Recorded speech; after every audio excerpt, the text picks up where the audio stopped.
Pada pertemuan tadi telah disampaikan kepada kita tentang hak-hak seorang istri terhadap suami. Yogianya sebuah rumah tangga idaman, sebuah rumah tangga yang ideal tidak akan bisa tegak kalau hanya satu sisinya saja yang diatur sesuai dengan tuntunan syariat. Namun hendaknya segala sisi yang ada di dalam rumah tangga itu diatur dan diposisikan secara tepat menurut ajaran kitab Allah dan sunnah Rasulullah SAW. Demikian juga yang berkaitan dengan hak-hak suami maupun istri. Biarpun seorang suami telah memenuhi seluruh hak-hak yang dimiliki seorang istri, meskipun saya katakan kalau dalam arti totalitas tidak akan mungkin. Seandainya seorang suami sudah berusaha sedemikian mungkin memenuhi hak-hak seorang istri, namun seorang istri masih melalaikan sebagian atau bahkan seluruh hak-hak yang dimiliki oleh seorang suami, tidak menjalankannya sebagaimana yang dituntunkan di dalam Islam, keharmonisan di dalam rumah tangga tidak akan pernah bisa tercipta.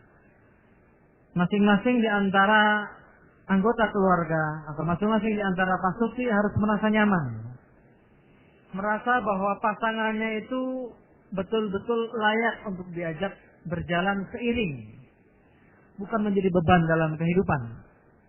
Karena yang namanya beban dalam batas tertentu bisa saja dipikul, tapi dalam batas-batas yang sudah tidak mungkin lagi kita pikul, mau tidak mau suatu saat akan dilepaskan juga.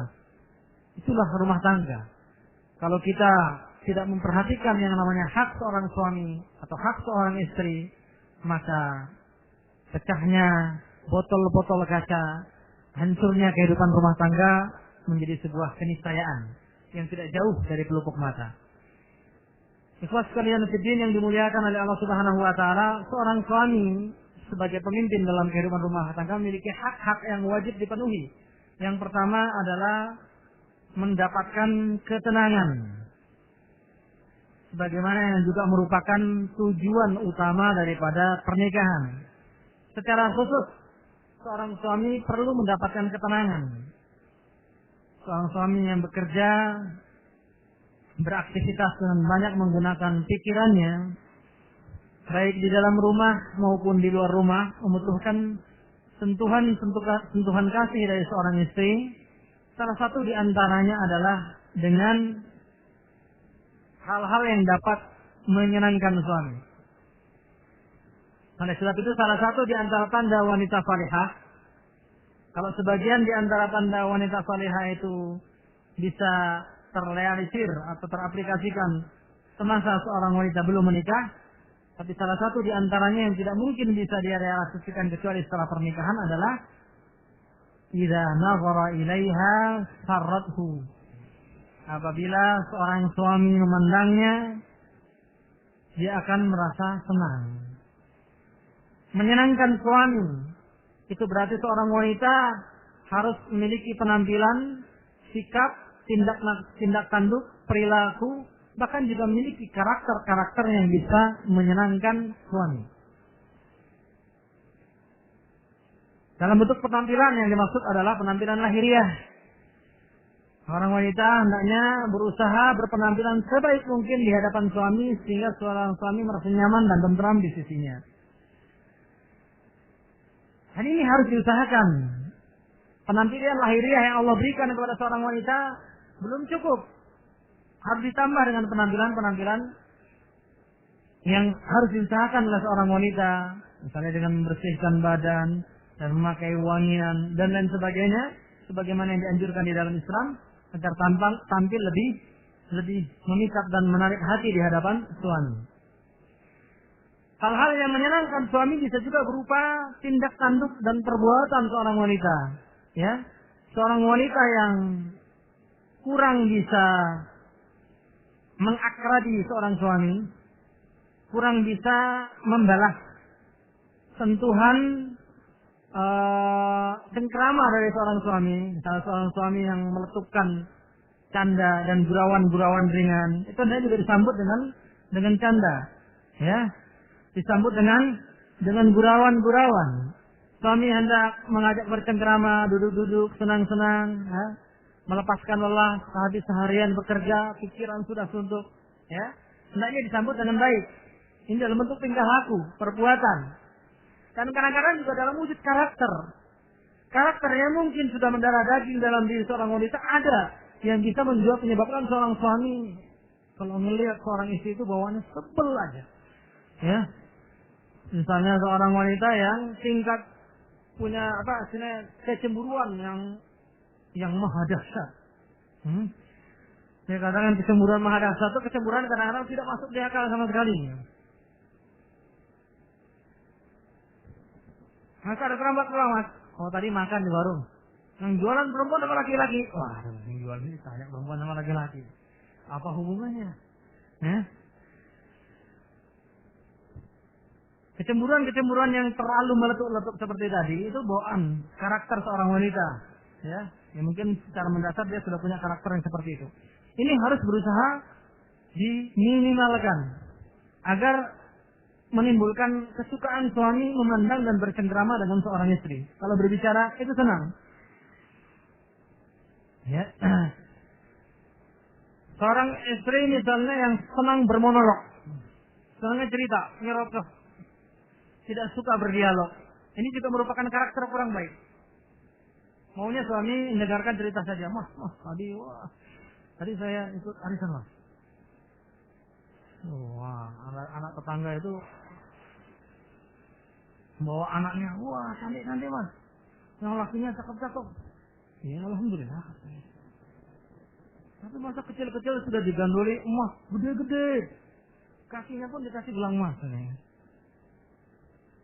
Ya Bang, kenapa? Enggak apa-apa. Jangan-jangan berhenti, Mas. Wah. Karena dia cuma pegawai, gajinya cuma berapa? Wah, jadi akhirnya kesana kemari. Nah, seorang istri yang suka bermonolog seperti ini, dia berbicara mengikuti alur dia saja, ya, tidak suka berdialog, mendengarkan apa yang dibicarakan oleh suami, jelas merupakan karakter yang sangat tidak disukai oleh seorang suami. Oleh sebab itu, usahakanlah tumbuhkan kemampuan diri untuk berdialog, ya. Ya, caranya banyak-banyak bersabar ya. Kalau suami sedang bicara, didengarkan dulu kemana arah bicaranya. Jangan dipotong di tengah jalan. Alur yang dimaksud oleh suami diperhatikan. Suami itu mau bicara ke arah ini, jangan dipotong di tengah jalan. Sehingga akhirnya suami terpaksa membicarakan hal-hal yang tidak termaksud dalam ucapannya tersebut. Dan berbagai karakter lain yang mungkin tidak disukai oleh suami. Intinya, ringkasnya, dari mulai penampilan lahiriah sampai tingkah laku, sampai karakter yang sudah mendarah daging sekalipun, tidak perlu dirubah. Tidak perlu diusahakan untuk diubah agar dapat menyenangkan seorang suami. Kalau misalnya seorang wanita punya dari kecilnya sudah terlalu dimanjakan oleh orang tuanya, ketika menikah manjanya pun minta ampun sama suami, ya. Sehingga salah ngomong sedikit nangis, ya. Salah ngomong sedikit ngambek. Jadi akhirnya nggak bisa berkomunikasi. Komunikasi verbal, komunikasi secara lisan itu nggak bisa berjalan dengan baik. Tapi nggak bisa menyampaikan apa yang diinginkan karena sedikit-sedikit tersinggung. Nah, ini juga termasuk hal yang tidak menyenangkan. Nah, ini juga harus diusahakan untuk diperbaiki. Jadi menyenangkan suami idza nazara ilaiha adalah sebuah akumulasi, ya, dari sekian banyak unsur dalam diri wanita yang bisa menyenangkan suami. Bukan sekedar ucapannya, bukan sekedar penampilan lahiriahnya, tapi totalitas apa yang dilakukan, dimiliki, ya, oleh seorang wanita yang bisa dihadirkan di hadapan suami, yang bisa menyebabkan seorang suami itu termasuk dalam bagian yang dituntut di dalam hadis ini. Ikhlas sekalian yang dimuliakan oleh Allah Subhanahu wa taala, sehingga setidak-tidaknya membutuhkan proses, ya, setidak-tidaknya membutuhkan proses. Seperti juga akhiruhunna bil ma'ruf, mempergauli seorang istri dengan baik membutuhkan proses. Seorang suami pun berbuat baik kepada seorang istri membutuhkan proses penyempurnaan dari hari ke hari. Maka seorang suami yang menyenangkan seorang istri yang menyenangkan suami juga membutuhkan proses penyempurnaan dari hari ke hari. Wassalamualaikum warahmatullahi yang dimuliakan oleh Allah Subhanahu wa taala. Nah, pelajaran dalam kehidupan dengan mengetahui watak seorang suami, kesenangan seorang suami dan lain sebagainya juga sebenarnya bisa membantu seorang istri untuk apa?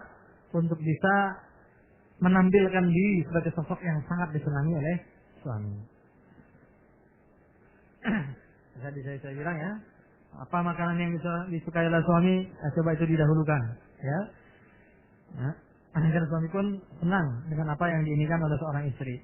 Bukan nilai yang disajikan kepada seorang suami, tapi lebih daripada itu adalah nilai hal-hal yang bisa menyenangkan seorang suami itu merupakan pahala yang tidak alang-alang besarnya, dan juga merupakan bakti seorang istri kepada suami sekaligus juga menunjukkan kesolehannya. La tahqiru minal ma'rufi syai'an walau an talqa akhaka biwajhin talq. Jangan kamu menganggap remeh segala bentuk perbuatan meskipun hanya berhadapan dengan lawan bicara kita melalui wajah yang cerah dan ceria. Seorang istri juga jangan meremehkan kebaikan yang sedikit apapun meskipun hanya membuatkan kopi ya menjelang suami ya. Misalnya bangun tidur siang, ya, atau ketika suami sedang istirahat malam hari dan lain sebagainya. Pekerjaan yang sangat ringan sekali, ya. Tapi itu sangat berpengaruh sekali untuk menimbulkan rasa senang seorang suami.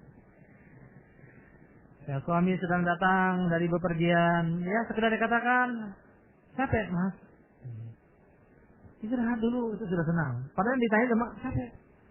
Itu bisa jadi rasa lelah yang selama ini, yang sudah selama sepanjang hari mengikat tubuh kita bisa tiba-tiba mungkin hilang sekian puluh persen dengan ucapan seorang istri yang seperti itu. Merasa senang, karena secara kejiwaan dia merasa senang, sehingga rasa lelah tidak dirasakan lagi. Jadi kan juga karena banyak amal kebajikan yang terlihat sederhana seperti sekedar senyuman, ya. Seorang istri yang senyum ya, sama suaminya. Ketika suaminya sedang kesusahan misalnya dengan wajah pun tersenyum ya, langsung memberikan masukan-masukan untuk suami, menanamkan kesabaran, sabar dan lain sebagainya. Itu merupakan amal ibadah yang sangat besar pahalanya meskipun dalam pandangan manusia sangat kecil. Ya. Dan melatih selalu menyum itu juga bukan persoalan gampang, ya. Itu berarti perlu pelatihan diri untuk menstabilkan emosi. Karena biasanya yang bikin cemberut itu kan karena gampang tersinggung, kan begitu seperti saya bilang tadi ya, terlalu manja, gampang pencemburuan sehingga wajah seorang istri itu mudah berubah-ubah sesuai dengan perubahan perasaannya yang terlalu meletup-letup. Pada sebab itu perlu penstabilan emosi, ya. Emosi kita itu perlu distabilkan. Ya, kita perlu memiliki nafsun mutmainnah, jiwa yang betul-betul tenang. Ya, dan itu prosesnya dilakukan dengan cara apa? Itu dengan cara memperbanyak ibadah kepada Allah Subhanahu wa taala. Dengan banyak beribadah dan banyak berzikir kepada Allah, niscaya emosi itu akan stabil. Sehingga seperti saya bilang tadi, mungkin kadang-kadang perlu perjuangan, ya. Sedang susah pun diusahakan senyum. Meskipun senyumnya tidak serenyah yang diharapkan oleh seorang suami, tapi setidaknya ada harapan-harapan indah di wajah istrinya itu yang bisa menenangkan jiwa seorang suami.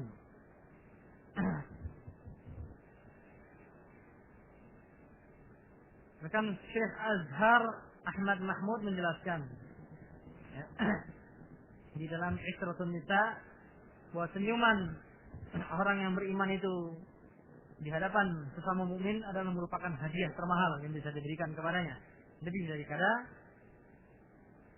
daripada harta benda, karena secercah senyuman dapat membuat seseorang itu bersukacita, apalagi apabila itu dilakukan oleh seorang istri terhadap suaminya. Jadi yang pertama, menyenangkan suami, ya. Jadi seorang suami itu memiliki hak untuk mendapatkan ketenangan. Sebab itu dalam riwayat para ulama salaf banyak kita dapatkan ya, bagaimana seorang istri itu sampai menyembunyikan musibah kematian anaknya agar suaminya tidak tahu, supaya apa? Supaya suaminya tidak bersedih. Sehingga Rasulullah menyebutkan barakallahu fi lailatikuma. Semoga Allah memberikan keberkahan pada malam kalian. Dalam keadaan anak meninggal dunia kok kalian bisa bercengkrama dengan penuh kebahagiaan. Baru setelah itu istrinya mengabarkan kepada suaminya. Sungguh malam yang penuh dengan berkah. Berkat apa? Berkat kesalehan seorang istri yang mampu menyetabilkan emosinya dan menjaga bagaimana suaminya itu bisa merasa senang dan tentram. Yang kedua, terpenuhi kebutuhan biologisnya. Salah satu di antara yang diharapkan orang dari pernikahan tentunya adalah dipenuhinya kebutuhan biologis. Ini bukan saja seorang laki-laki, tapi juga seorang wanita. Saya perlu diketahui, ikhwas sekalian fiddin yang dimuliakan oleh Allah Subhanahu wa taala, seorang laki-laki yang tergoda syahwatnya bisa melakukan pelampiasan sekian lebih cepat daripada yang dilakukan oleh seorang wanita. Dia memiliki sarana dan piranti pemuas hawa nafsu yang jauh lebih lengkap daripada seorang wanita. Oleh sebab itu, seorang laki-laki apabila bergejolak nafsunya, kemudian seorang wanita atau istri diajak untuk bercengkrama dengan seorang suami, kemudian dia tidak mau, sampai sang suami marah, itu adalah kewajaran. Karena kemarahan itu muncul dari apa? Dari kebutuhan biologis yang tidak terpenuhi. Wajar kalau dia marah, ya. Kalau suami yang ngajak istrinya nggak mau, emang gue pikirin, ya. Ini berarti suaminya perlu dicurigai. Berarti dia punya media-media pelampiasan nafsu yang tidak dihalalkan oleh Allah Subhanahu wa taala. Masih untung kalau sekedar punya istri simpanan, ya. Itu halal masih. Meskipun caranya tentu tidak baik, ya. Dengan tidak memberitahukan istri yang pertama. Lebih mengerikan lagi kalau seandainya suami ternyata melampiaskan nafsunya itu dengan cara-cara yang diharamkan. Entah dengan melakukan onani atau dengan melakukan zina, berselingkuh dengan wanita lain, waliyadzubillah. Jelas ini hal yang sangat dikhawatirkan sekali. Jadi kalau suami itu wajar, biasa-biasa saja, melakukan apa adanya, tentu dia akan merasa tidak enak dan tidak nyaman sekali kalau seandainya istrinya tidak mau diajak bercengkrama. Kemarahan satu hal yang niscaya. Nah, dalam keadaan demikian Allah pun ikut marah. Bahkan para malaikat ikut melaknat si istri sampai datang waktu pagi. Sebagaimana yang disebutkan dalam banyak hadis, "Idza da'a ar-rajulu imra'atahu ila firashihi fa'abat an taji'a la'anatha al-malaikatu hatta tusbiha." Kalau seorang istri tidak diajak oleh seorang suami menuju kamar tidurnya, kemudian si istri menolak, maka si istri akan dilaknat oleh malaikat sampai datang pagi hari. Anda bisa dibayangkan bagaimana tersiksanya seorang suami apabila memang apa yang dimiliki dan dilakukan oleh seorang suami itu adalah dalam batas-batas kewajaran seperti saya bilang tadi. Mungkin ada sebagian di antara orang yang kebutuhannya itu di bawah standar, ya. Di bawah standar sehingga mungkin dia tidak perlu terlalu banyak meminta kepada istrinya. Ya, kalau misalkan angket kalau umumnya misalnya orang-orang di Amerika itu mungkin 3 hari sekali, orang di Rusia mungkin lebih cepat, mungkin nyaris sehari sekali melakukan hubungan seksual dengan istrinya. Tapi di berbagai belahan dunia lain banyak yang lebih daripada itu. Orang yang laki-laki yang membutuhkan pemenuhan kebutuhan seksual, apalagi kalau diukur secara pribadi, ya, apalagi diukur secara pribadi. Dan tidak benar pendapat yang mengatakan bahwa pemenuhan kebutuhan seksual yang terlalu sering itu tidak baik, ya. Tidak ada demikian, ya. Karena apa? Karena kebutuhan itu adalah kebutuhan. Kalau seandainya seorang itu memang membutuhkan untuk dilampiaskan dengan cara yang halal, ya harus dilampiaskan. Harus dilampiaskan dengan cara yang halal. Kalau konsekuensinya misalnya dengan dilampiaskan tersebut ternyata membutuhkan misalnya suntikan gizi yang lebih banyak dan lain sebagainya, itu konsekuensinya, ya, harus dilakukan. Sama saja dengan kita bekerja keras seharian. Target kita harus tercapai 15.000 sehari. Ternyata untuk bisa mencapai 15.000 kita harus bekerja sekian jam. Konsekuensinya tubuh butuh suntikan apa? Gizi dan vitamin yang lebih banyak. Kan semuanya itu berjalan secara alamiah. Ya. Jadi itu bukanlah hal yang tabu gitu. Apalagi khusus kalau kita perhatikan orang per orang, bisa saja seorang itu yang memiliki libido dan keinginan seseorang lebih tinggi dibandingkan yang lain, maka seorang istri juga dituntut untuk bisa memperhatikan kebutuhan si suami tadi.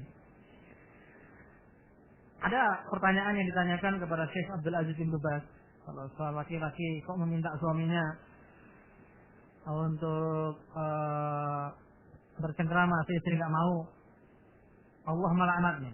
Gimana kalau istri yang minta? Ya, suami nggak mau apa dilaknat juga? Dia jelas di dalam hadis ini khusus. Namun bukan berarti semua apa yang diinginkan seorang istri itu diabaikan. Namun apa yang diinginkan oleh seorang suami apabila tidak dipenuhi seorang istri itu membawa konsekuensi lebih besar seperti saya bilang tadi. Akan banyak akibat-akibat yang bisa dilakukan suami yang mungkin tidak bisa dilakukan seorang istri apabila tidak dipenuhi hasrat seksualnya.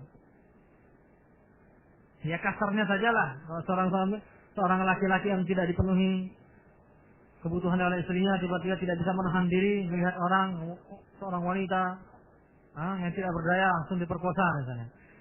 Ya.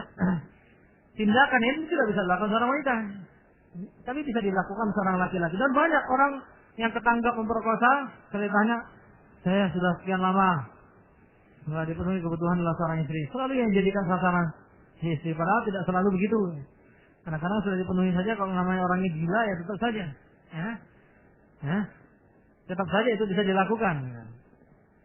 Tapi ini setidaknya memberikan gambaran kepada kita betapa akan sangat bahaya sekali seandainya itu tidak diambiaskan. Oleh sebab itu saya Abdul Aziz bin Baz mengatakan tidak sama antara keduanya. Tetap lebih besar dosanya apabila seorang suami istri tidak memenuhi panggilan suami. Tapi bukan berarti seorang istri yang punya keinginan seorang suami juga mengabaikan begitu saja. Tidak demikian. Panduan-panduan yang lebih spesifik dijelaskan juga nanti banyak ya. Bahwa seorang suami itu tidak boleh membiarkan istrinya begitu saja setelah dirinya puas, namun dia juga harus memperhatikan kepuasan seorang istri. Ya, kita cukupkan sekian saja. Kita lanjutkan ya. Pembahasan ini tadi terpenuhi kebutuhan biologis. Oh iya. Sampai di sini ada isyarat halus dalam hadis ya. Sebagai penutupnya, la yahillu lil mar'ati an tasuma wa zawjuha syahid. Seorang istri bahkan dilarang untuk berpuasa kalau suaminya itu hadir di dekatnya. Ya, ini berdasarkan dijelaskan oleh para ulama karena mungkin seorang suami memiliki kebutuhan-kebutuhan yang hanya bisa dilaksanakan kalau si istrinya tidak puasa. Tidak bisa dilaksanakan kalau istrinya puasa. Ini merupakan hal yang tersirat dari hadis ini.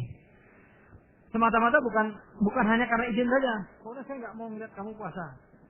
Kalau suami hanya punya keinginan semacam itu layak dikatakan suami yang aneh ya. Istri mau ibadah mau dilarang gitu ya. Saya sebel lihat orang puasa itu. Itu nggak mungkin. Tapi tentunya karena ada hal-hal lain. Karena suami membutuhkan seorang istri, membutuhkan dipenuhi kebutuhan biologisnya. Oleh sebab itu, karena hal ini jauh lebih wajib dan jauh lebih dituntut, puasa sunnah menjadi tiada artinya.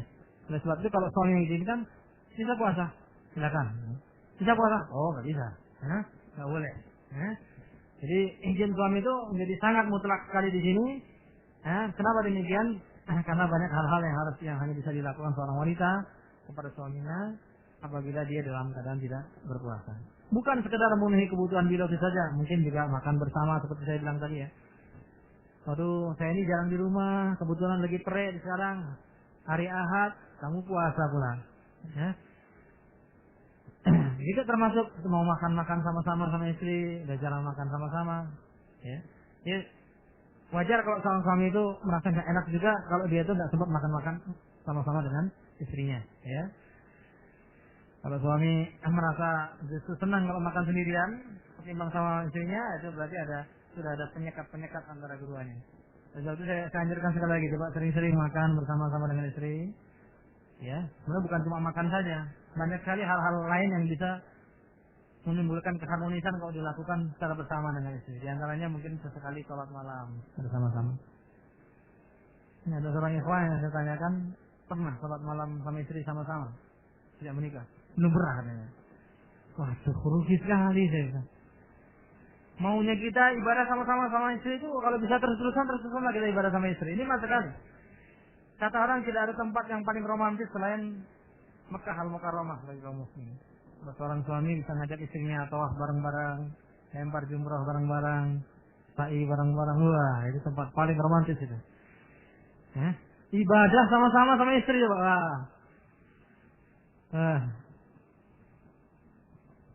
Kalau tahu kenikmatannya itu ya dibayar dengan apapun mau kita ya. Kalau bisa melakukannya. Nah, ibadah dengan seorang istri, melakukan kebajikan bersama seorang istri jelas menumpuk sekian pahala ya. Pertama pahala kebahagiaan suami istri, juga pahala ibadah itu sendiri di hadapan Allah Subhanahu wa taala. Jadi hak suami juga harus diperhatikan di sini, ini hak biologis. Yang ketiga, jangan mengizinkan orang sembarangan masuk ke dalam rumah, apalagi sampai tidur di atas kasur suami. Ya, misalnya suami sedang pergi ya, berdatang tamu. Meskipun kadang-kadang punya hubungan muhrim sekalipun, taruhlah adik si istri atau saudara si istri. Masuk dalam. Kamar suami aja pakai. Itu tidak boleh sembarangan kecuali dengan izin suami. Yang demikian itu tidak lain dan tidak bukan adalah demi menjaga kehormatan seorang suami. Sampai Rasulullah bersabda, "Allah wa inna ala nisaikum haqqan wa li nisaikum 'alaikum haqqa." Sesungguhnya masing-masing di antara kalian punya hak dan kewajiban. Fa amma haqqukum 'ala nisaikum fala yu'anna furusakum fala yu'anna furusakum man takrahuna wa la ya'zan fi buyutikum liman takrahuna. Masing-masing di antara kalian punya hak dan kewajiban. Salah satu di antara hak kalian sebagai suami adalah seorang istri tidak boleh membiarkan orang lain tidur di kamar suami atau membiarkan orang lain masuk ke dalam rumah tanpa izin suami. Jadi yang dimaksudkan di sini bukan masalah muhrim tidak muhrimnya saja ya. Sebagian orang menganggap bahwa kalau tidak muhrim ya jelas nggak boleh tidur di kamar suami istri kalau suaminya nggak ada, bukan ini. Tapi yang dimaksudkan adalah betul-betul yang dilarang di sini siapa saja, bahkan termasuk orang tua. Meskipun tidak layak seorang suami melarang orang tua untuk tidur di kamarnya, ya. Tapi kalau seandainya suami tidak mengizinkan, haram juga bagi istri untuk mengizinkan orang tuanya tidur di kamarnya. Ya, jadi antara kewajaran dengan ketidakwajaran, ya, kelayakan dengan ketidaklayakan dan kewajiban itu harus dipisahkan. Ya, seperti dalam kisah Nabi yang sudah sering disampaikan ya, jika seorang istri ditinggal suaminya, dilarang dia keluar rumahnya, ternyata orang tuanya meninggal, dia menahan diri untuk tetap di rumahnya saja, akhirnya Allah meningkatkan derajat orang tuanya di akhirat. Ketika orang tuanya itu meninggal karena memiliki anak yang demikian berbakti, sampai orang tuanya meninggal tidak keluar. Tapi di dalam lanjutan hadis tersebut dalam riwayat lain dikatakan bahwa Rasulullah kemudian memperingatkan si suami tadi. Ya, seorang suami tidak layak mengatakan kepada istri tidak boleh keluar untuk alasan apapun, itu tidak layak. Tapi kalau kebetulan seorang suami memberikan perintah demikian, istri tetap harus ikut. Ya, contoh praktisnya begini. Ya, mungkin suatu saat kamu akan mendapatkan dalam kehidupan sehari-hari. Kamu sedang pergi berjalan-jalan, istri sama mertua, kemudian sama suaminya. Tiba-tiba di tengah jalan mereka berbeda pendapat. Suami bilang kita pulang aja, atau kita pergi kemana saja sesuai dengan keinginan suami. Orang tuanya enggak. Istri langsung karena yang ngomonginnya adalah orang tuanya, yang dibela-bela orang tuanya. Iya betul, pulang aja. Jangan kata suaminya, pulang aja, sama aja. Ingat, ketika seorang istri itu sudah menikah, maka dia lebih wajib taat kepada suaminya daripada kepada orang tuanya. Berbeda dengan seorang laki-laki, meskipun dia sudah menikah, dia tetap menjadi hak orang tuanya. Dia lebih berhak, dia berkewajiban menaati orang tuanya daripada istrinya. Pada saat itu bagaimana sikap Nabi seorang istri, sikap yang diambil oleh seorang istri adalah mengikuti apa yang dimau oleh suaminya. Ya, sambil berusaha menenangkan orang tuanya. Iya Pak, mungkin bagus ini aja lah Pak ya. Kalau orang tua itu mengerti ilmu agama, dia akan sadar, oh anak saya ini harus taat sama suaminya. Jangan, kalau kayak gitu jangan ikutin. Malah orang tua menganjurkan anaknya untuk berbuat durhaka kepada suami. Dan ini banyak terjadi dalam kehidupan sehari-hari. Suami ribut sama istri, orang tua istri malah membela-bela anaknya. Seberapa salah pun seorang suami ketika terjadi pertengkaran dengan istrinya, orang tua tetap harus menganjurkan anaknya itu berdamai. Meminta maaflah kepada suamimu, ya, berdamailah. Nanti baru urusannya kalau sudah tenang dibicarakan lagi. Apa yang salah suaminya diperbaiki. Yang penting damai dulu. Ya. Kalau kita bersalah kemudian kita minta maaf, juga nggak salah dalam Islam. Ya. Meskipun orang yang salah nggak mau minta maaf, itu keterlaluan. Ya. Seorang suami misalnya melihat istrinya berbuat salah, dia duluan minta maaf, maafkan ya. Istrinya harusnya malu. Tapi seorang suami yang melakukan itu sangatlah terpuji. Kebalikannya juga demikian, seorang suami yang salah, istrinya duluan yang katakan maaf ya Mas ya. Kalau mungkin cara saya yang peringatkan salah, padahal jelas-jelas tadi suaminya yang salah, diperingatkan tidak mau. Setelah sudah baik kan, iya. Sebenarnya saya juga yang nggak bisa nahan diri. Sebenarnya kamu benar. Cuman kamu tadi ngomong sama saya terlalu keras, sehingga saya marah. Tersinggung. Pengakuan itu akan muncul belakangan setelah keduanya dah damai. Nah, hendaknya hal itu jangan sampai terjadi. Kita kembalikan kepada persoalan. Jadi jangan membiarkan orang lain sedemikian mudah masuk dan menikmati fasilitas yang dimiliki oleh suami tanpa izin suami. Ya, jadi ini bisa dikiaskan dengan hal-hal yang lain.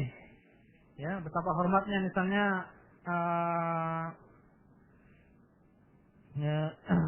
Ummu Salamah, Ummu Habibah misalnya kepada Nabi Shallallahu Alaihi Wasallam, ya, sampai tempat duduk Nabi saya tidak diizinkan untuk diduduki oleh orang tuanya, itu Abu Sufyan.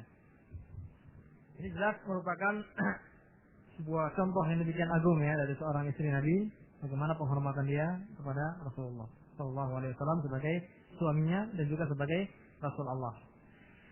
Kemudian yang keempat, menikmati santap malam atau yang lainnya dengan tenang.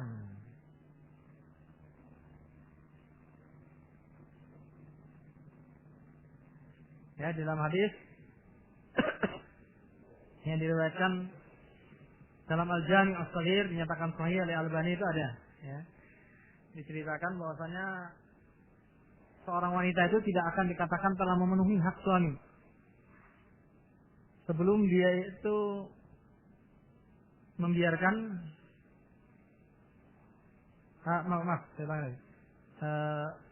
kalau dia itu tidak membiarkan dirinya untuk tidak duduk sebelum suaminya tenang bersantap malam. Ya, jadi ya ketika seorang suami itu mau makan buat usaha supaya tenang. Ya, mungkin ada anak yang nangis ya. Yang mungkin lari-lari di tempat makan sehingga suami ya yang mau makan jadi nggak konsentrasi ya. Kalau makan nggak konsentrasi kan jadi cepat-cepat asal masuk saja ke dalam perut, kurang kenikmatannya. Ini coba seorang istri itu ya menertibkan dulu ya tentaranya itu supaya jangan lari ke sana kemari ya. Suasana dibikin aman dulu ya sehingga suami itu senang makan. Nanti kalau makan sama-sama ya makan sama-sama dalam keadaan sudah tenang. Kalau ternyata wah nggak bisa nih, Mas, nih anak ini terpaksa harus saya jaga. Sudahlah nggak apa-apa Mas, makan dulu lah. Ya, saya makan belakangan saja. Ya nggak jadi masalah. Ya, kalau terpaksa memang pasukan diberikan pagar betis terlebih dahulu di kamar, jangan sampai keluar biar suami makan dengan tenang. Ya. Selesai makan, suaminya membalas budi. Ya, sekarang kamu makanlah biar saya megang anak-anak. Anak-anak ajak main keluar dulu. Nah, setelah makan, ya makanlah. Udah, istri direkokin sama anak-anak. Ini maunya sendiri ya. Enaknya sendiri ya. Suami cuma nanggung susahnya saja sambil makan, gendong sana, gendong sini ya. Ya, itu ya juga tidak layak ya. Jadi kebaikan tentu harus dibalas dengan kebaikan. Ya, kalau suami itu diberikan kemudahan untuk makan, ya seorang suami juga dianjurkan untuk berbuat baik. Ayyuma imra'atin matat wa zawjuha an haradin dakhalat jannah. Ya, seorang wanita yang meninggal dunia dalam keadaan suaminya ridho akan masuk ke dalam surga.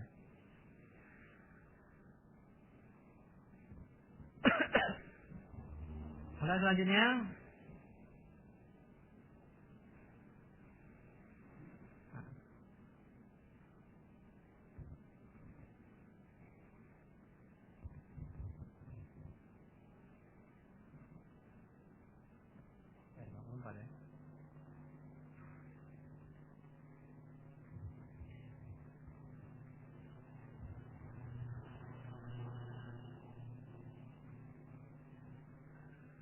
yang terakhir, yang kelima,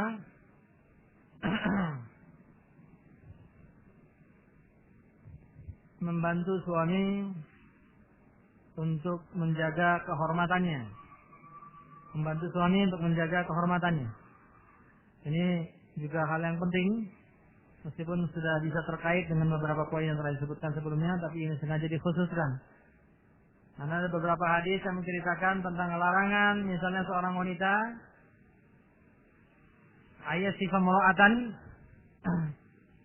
ka'annahu yaroha, menggambarkan sosok seorang wanita di hadapan suaminya seolah-olah suaminya melihat wanita tersebut. Ini merupakan isyarat bahwa seorang istri juga harus berusaha menjaga kehormatan suami. Artinya, coba ya, ini kebalikan daripada kecemburuan yang membabi buta. Ya. Kalau ada laki-laki yang nggak akan masuk surga kalau nggak punya kecemburuan, membiarkan istrinya berbuat maksiat begitu saja tanpa diperingati, maka demikian juga seorang wanita. Nah, sangatlah hina seorang wanita yang tidak memiliki kecemburuan atau tipis rasa kecemburuannya. Hubungan yang berlebihan sangatlah tidak baik. Karena itu merupakan letupan emosi yang kadang-kadang tanpa alasan-alasan yang masuk akal. Tapi tidak memiliki kecemburuan sama sekali juga salah. Kecemburuan itu diperlukan. Di antaranya seorang wanita itu coba jangan manas-manasin suami. Ya kan zaman sekarang kan ada suami melihat perempuan mana? Cantik nggak perempuannya? Hah? Malah ada wanita istri yang bilang sama suami seperti itu. Orang lain bilang takwa. Atau bilang wah istri si fulan tuh begini-begini. Oh iya. Suaminya jadi nggak tahu jadi iya. Ya termasuk suami seorang istri yang tidak pandai menjaga kehormatan suaminya.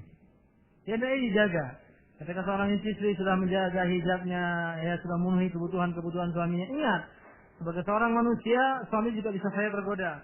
Ya, seorang istrilah yang bertugas di sini untuk memberikan kepuasan kepada seorang suami.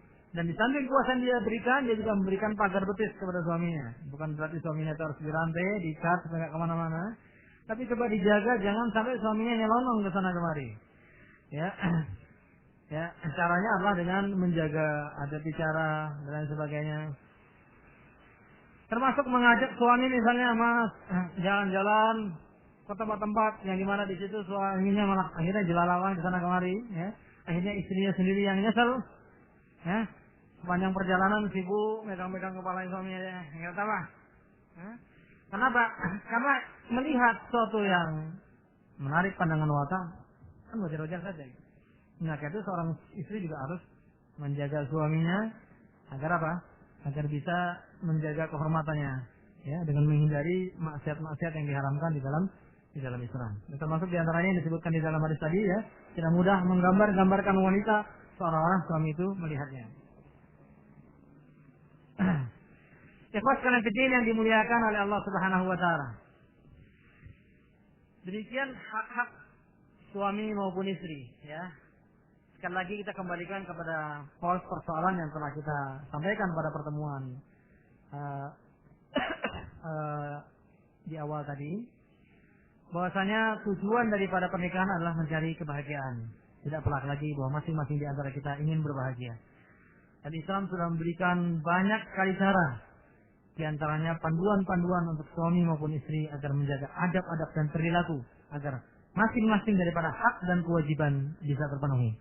Apabila hak dan kewajiban ini terpenuhi, sudah pasti jalan menuju kebahagiaan akan terbuka lebar. Kalau kita berbicara tentang hal-hal yang bisa menyebabkan keretakan rumah tangga, menyebabkan hubungan menjadi tidak harmonis, menyebabkan hubungan menjadi tidak nikmat, maka sama saja kita dengan membicarakan hal-hal yang merusak salah satu atau sekian banyak dari hak-hak suami istri yang ada. Setiap pelanggaran yang dilakukan suami atau istri pasti berkaitan dengan hal-hal tersebut secara langsung ataupun secara tidak langsung. Ikhlas fillah yang dimuliakan oleh Allah Subhanahu wa taala. Pada sebab itu di sini akan disampaikan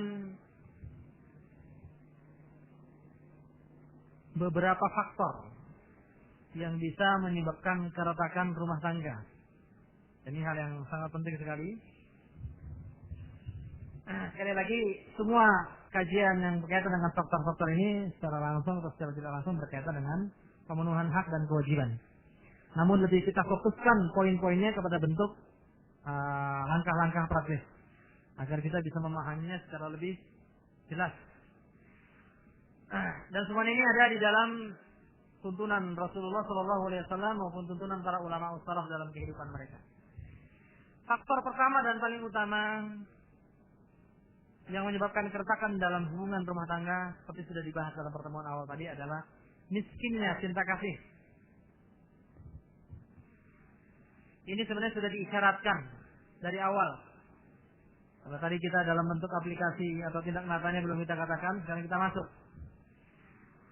Dalam awal pertama kali seorang laki-laki hendak menikahi seorang wanita, ingat salah satu di antara anjuran. Undur ila ma yad'u ila nikahiha. Lihatlah pada diri wanita itu apa yang kira-kira bisa menggugah kamu untuk menikahi. Saya sering mengatakan banyak sekali kalangan ikhwan fiddin yang sudah lama mengaji menyepelekan persoalan ini. Dianggap melihat wanita itu hanya sebagai sunnah saja, asal sudah lihat sudah beres. Padahal tujuan daripada melihat itu selain memenuhi sunnah Nabi SAW sudah disebutkan di dalam hadis, lihatlah pada diri wanita itu sesuatu yang menggugah kamu untuk menikahinya.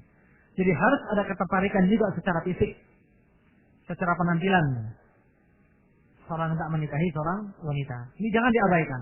Karena kalau saat ini diabaikan, ini saya tumbuhnya cinta dan kasih saya akan berjalan sangat lambat sekali. Kalau bahkan dikatakan suatu saat bisa menemui kegagalan.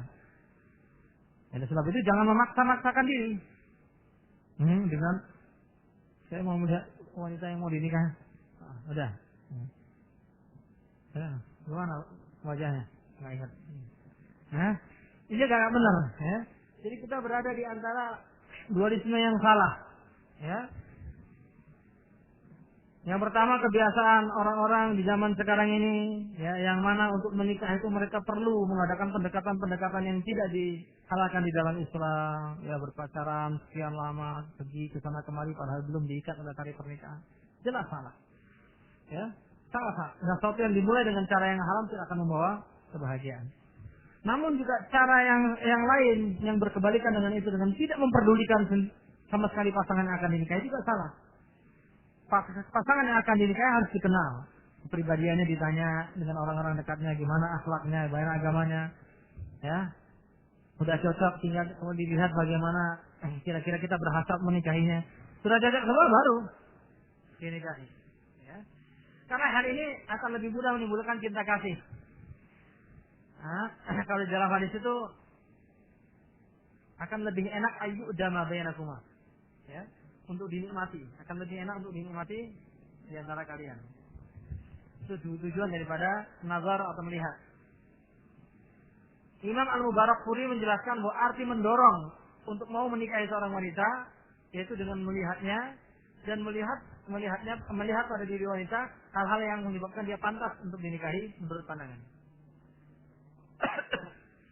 Yaitu yang menyebabkan terjadinya persesuaian antara keduanya. Bisa dilihat. Ini hal yang sangat penting sekali untuk dilaksanakan, ya.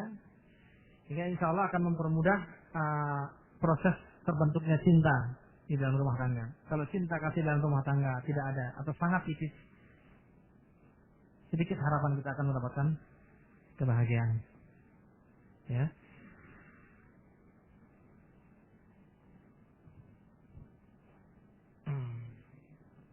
Oleh sebab itu, ketika Imam Son'ani membahas tentang perdebatan ulama tentang bagian apa saja yang boleh dilihat dari tubuh wanita ketika akan dinikahi, ya, sebagian ulama mengatakan wajah dan telapak tangan, karena itulah yang merupakan batasan minimal aurat. ya. Dan sebagian di antara ulama mengatakan hanya wajah saja. Sebagian mengatakan ada yang boleh lebih daripada itu. Kemudian beliau atau Syekh Al-Imam As-San'ani menyimpulkan bahwa yang benar adalah bahwa ukuran di sini adalah sampai kepada tingkat cukup bagi dirinya untuk menikahi wanita tersebut. Saya udah ngeliat wajahnya, penampilan sekali, oh ya, sudah saya tertarik sama dia. Oh belum cukup, nah, perlu lebih lagi. Nah, baru saya bisa ini ya. Itu hak seorang laki-laki. Maka itu yang dilihat diantaranya telapak tangan, ya. Di antaranya untuk pengenalan bentuk anatomi tubuh bisa dilihat dari jari-jari tangan yang dianjurkan oleh banyak ulama gitu ya, mengenai melihat telapak tangan. Kemudian bagian kaki untuk melihat apakah dia itu subur atau tidak, yaitu di atas telapak kaki itu, di ruas samping itu. Itu kalau lebih banyak daging, lebih gemuk gitu ya, lebih tertutup itu lebih banyak kemungkinan subur, ya. Dan banyak hal-hal lain ya yang mungkin juga perlu diperhatikan karena daya tarik seorang wanita bukan cuma satu saja, ya, bukan satu saja, kadang-kadang di hal-hal yang lain. Oleh sebab itu Umar bin Khattab ketika akan menikahi Ummu Kulsum, ya, anak daripada Ali bin Abi Thalib, itu sempat menyingkap betisnya, ya, sampai Ummu Kulsum mengatakan kalau kamu bukan Amirul Mukminin, ya, sudah saya colok mata kamu, ya. Nah, itu diungkapkan karena dia merasa marah sekali dengan tindakan Umar. Tapi tindakan Umar ini jelas bukan merupakan nilai yang bertentangan dengan syariat. Dia hendak mengikuti pendapat Nabi, "Falyanzur ila ma yad'u ila nikahnya." Jadi sifatnya tentu harus dibatasi, jangan sampai hanya menjadi lahan untuk memuaskan nafsu saja. Tapi juga tidak dibatasi sedemikian sempit sampai seseorang tidak bisa mengetahui perwujudan daripada orang yang akan dinikahinya secara lebih mendetail. Mungkin orang misalnya seorang laki, saya senang wanita agak gemuk sedikit, saya senang wanita yang agak langsing. Orang punya ini sedikit-sedikit, punya minat yang berbeda-beda, ya. Sehingga ketika melihat wajahnya, oh saya masih perlu melihat ini orangnya gemuk apa enggak, kurus atau enggak. Ini melihat wajahnya saja, maunya gemuk, maksudnya kurus sekali, yang mau kurus enggak, gemuk sekali, di luar bayangan dia, ya. Nah ini yang juga diantara hal-hal yang perlu diperhatikan ketika seorang akan meminang wanita hendak dinikahi.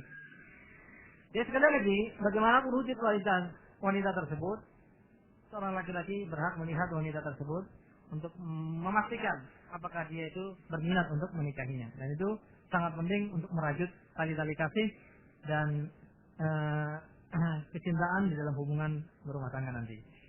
Yang kedua, kurang perhatian.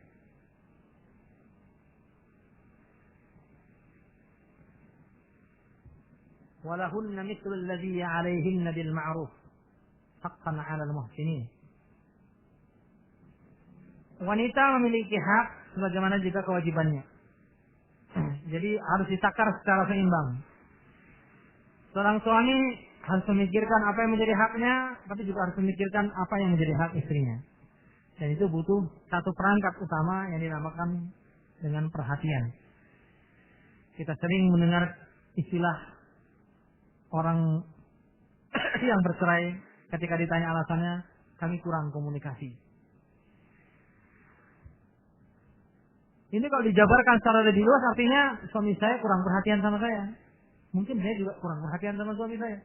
Ya, saling kurang memperhatikan, itulah yang menyebabkan terjadinya kerenggangan hubungan antara keduanya.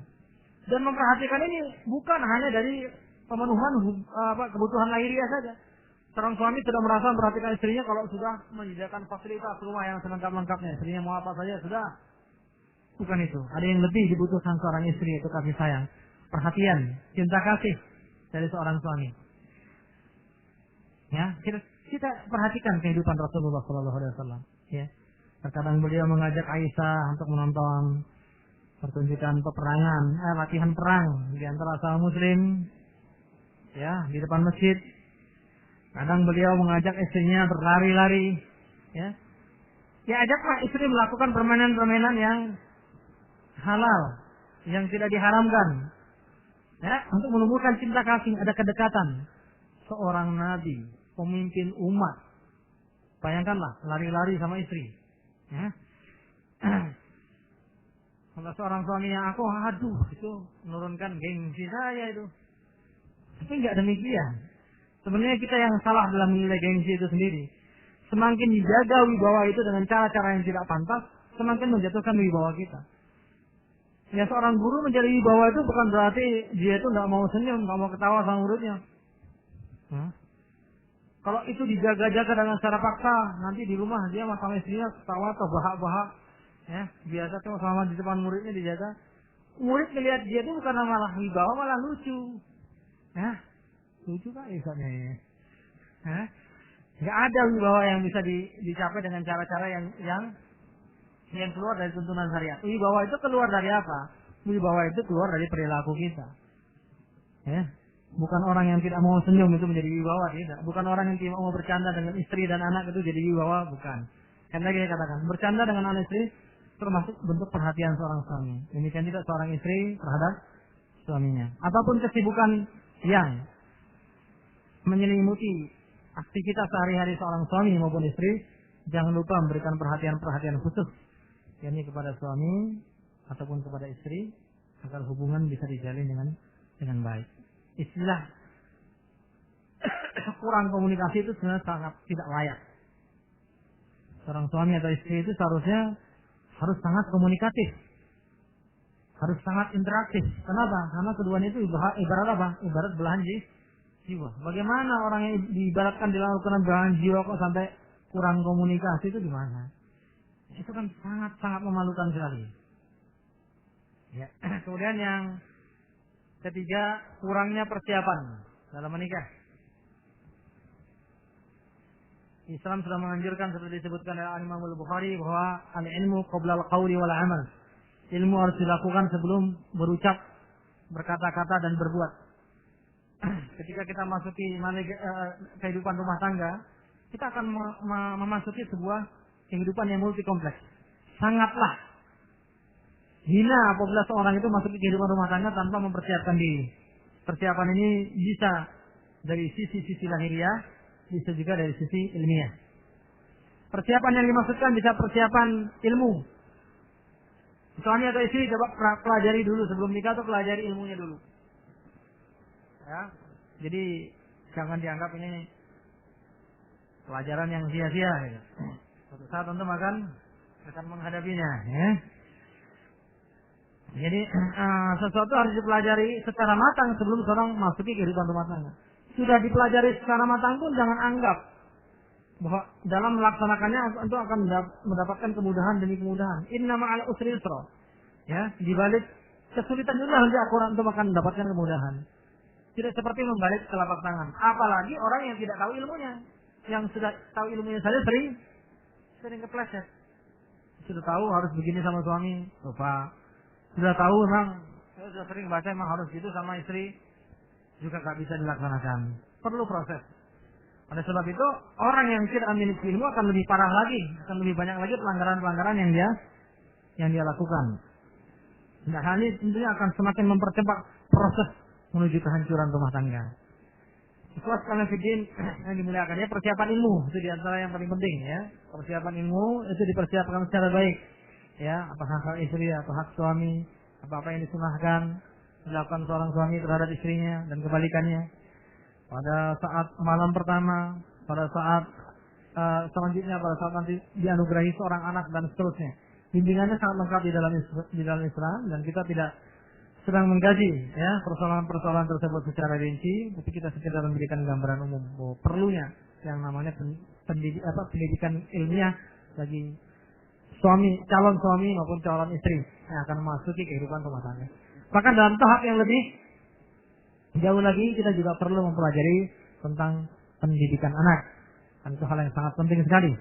Berapa banyak anak itu menyebabkan suami dan istri itu bertengkar dan akhirnya berakibat pada perceraian, ya. Jadi anak itu juga bukan persoalan ringan. Nanti akan kita bahas pada tempatnya.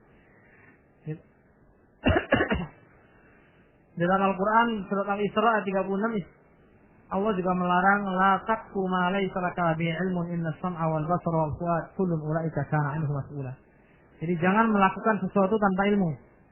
Mata kita Ya, pendengaran kita, hati kita ini nanti akan dimintai pertanggungjawaban semua. Ya, jadi menunda-nunda pernikahan tanpa alasan yang disyariatkan itu tidak benar. Tapi masuki pernikahan tanpa ilmu juga tidak benar. Jadi persiapkannya bukan berarti harus jadi ulama dulu, ya. Betul-betul menguasai ilmu Quran, Sunnah, bahasa Arab, Nahwu, Sharaf, Balaghah dan lain sebagainya baru nikah. Ya enggak, nanti akan lebih banyak muslimin yang enggak nikah daripada nikah kalau gitu caranya. Ya. Tapi yang dimaksudkan di sini adalah ilmu-ilmu praktis. Semakin dalam semakin baik, ya. Tapi setidaknya adalah ilmu-ilmu praktis berdasarkan penjelasan dan fatwa-fatwa para ulama. Itu yang harus kita ketahui. Ya, selanjutnya bisa ditingkatkan dengan mempelajarinya secara lebih mendalam. Sebagaimana dikatakan oleh orang Arab, qabla ar-ramiyati tu'addul kanain. Ya. Sedia payung sebelum hujan. Sebelum memanah disiapkan anak panahnya dulu. Ditaruh dulu tempatnya di sini. Diletakkan anak panah secara baik, datang musuh sudah gampang, enggak diambil. Jangan terbahaya. Ya. Mana? Tinggalan, ya. Dalam peperangan hal itu akan berakibat pada kematian, ya. Kita bisa kalah cepat, ya, sama musuh. Nah, dalam pernikahan nanti bisa berakibat pada perceraian, ya. Ya, yang keempat, salah pilih. Enggak kacau juga ini salah pilih ini.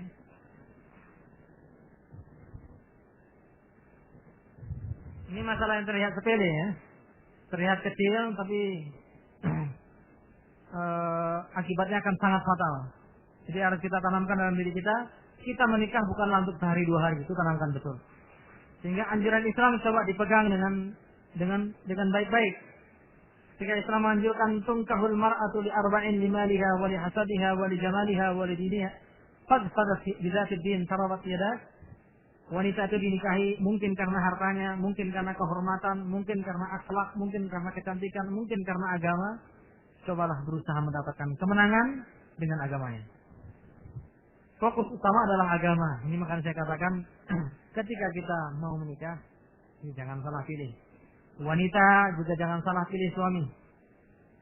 Ketika sudah dapat rezeki besar, dapat seorang suami yang saleh, mungkin ada kekurangan sedikit-sedikit, seorang wanita itu dianjurkan untuk jangan terlalu banyak memilih. Meskipun seorang wanita bukan berarti tidak boleh milih. Tapi kadar pilihannya coba sedikit dikurangi dengan memfokuskan perhatian pada agamanya. In ja'akum man tardawna dinahu wa khuluquhu. Apabila datang kepada kalian orang-orang yang betul-betul kalian anggap agamanya dan akhlaknya bagus, nikahi dengan putri kalian. Kalau in lam taf'al takun fil ardi. Kalau kamu tidak lakukan, akan terjadi di muka bumi ini fitnatun wa fasadun kabir. Bencana dan kerusakan besar.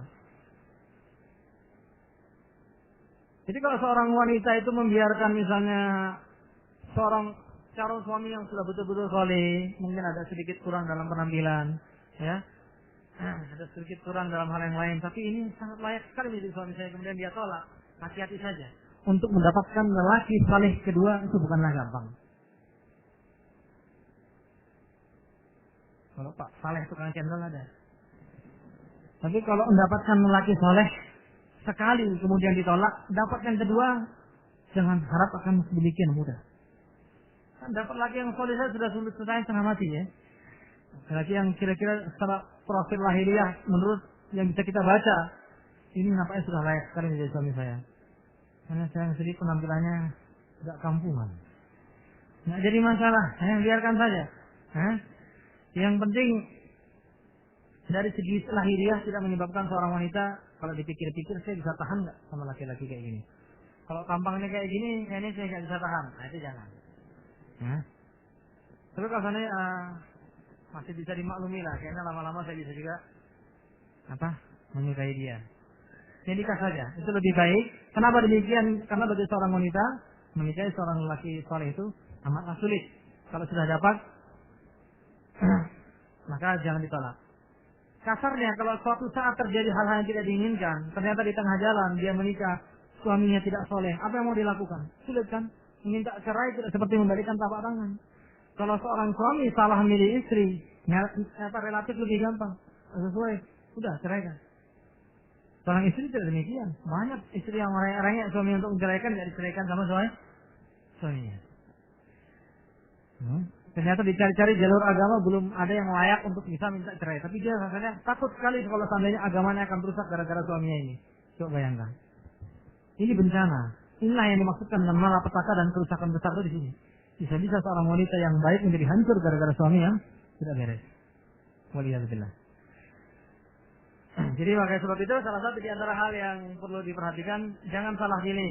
Demikian juga seorang suami ya, ketika menikahi wanita, ya, menanglah dengan agamanya. Taribat yada, jiwa kita akan terkekang dari melakukan perbuatan-perbuatan yang diharamkan.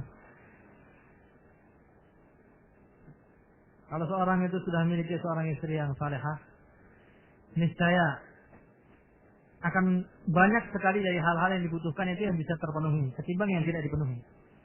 Kebalikannya kalau seorang yang hanya memiliki seorang istri yang cantik saja, mungkin akan dia anggap bisa memenuhi kebutuhannya, mungkin kebutuhan biologis saja, dan itu pun sebenarnya tidak. Ya.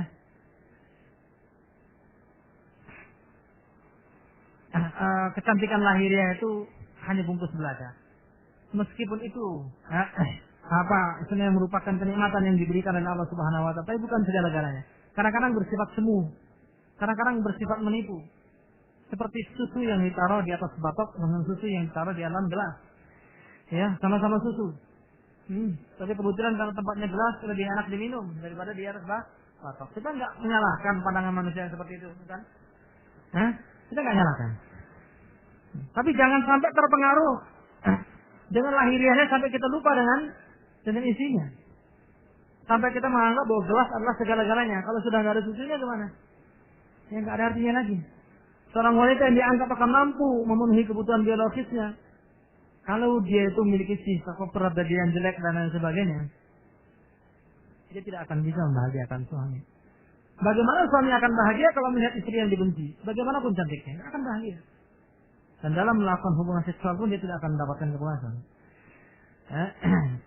Jadi janganlah istri yang kaya mungkin bisa memuaskan sebagian di antara yang kita inginkan dalam harta benda, dalam mencari nafkah. Tapi kalau tidak memiliki agama, kita akan hancur pada sisi yang lain.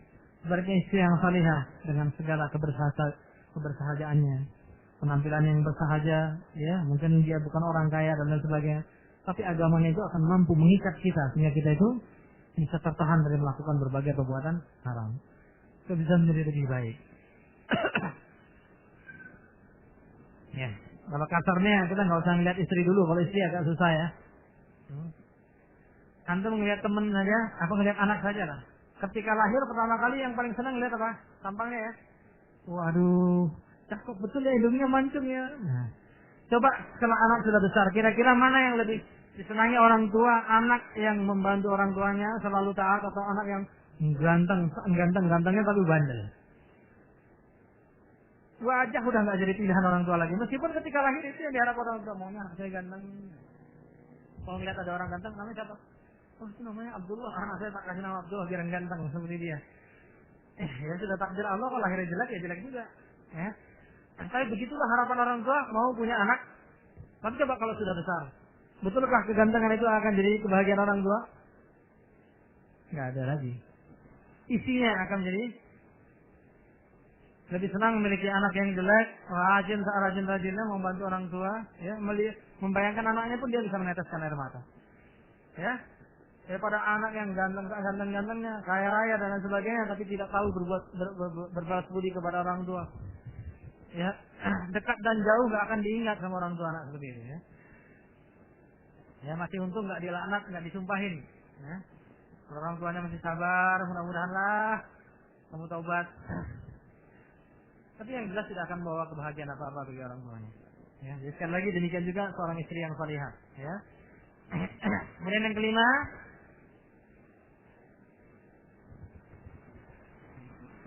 keteledoran.